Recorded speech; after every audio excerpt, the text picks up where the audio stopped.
Hello friends, welcome back. In this tutorial, I will show you how to add filters in Windows 10 Video Editor. Go to Video Editor and then open the window so the new video project comes. Click on it. In the top, give the file name. I'm writing here how to use filters. Then hit OK. From the project library, add from this PC, bring the files into your timeline.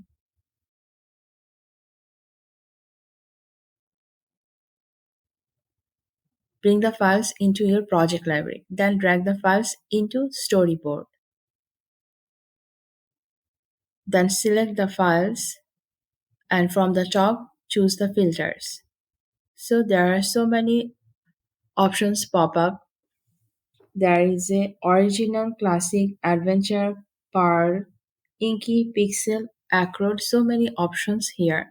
So right now I'm looking the preview. I'm choosing inky. So see how it's come. So you see it's changed right now.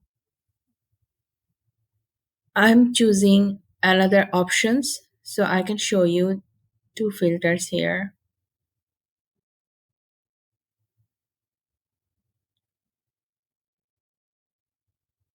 I'm choosing Aracol, so how it comes. So it looks like this way. So it's a very easy and simple way to give the filter. So when you're done, hit done. Then go to the top, finish video, export and save the file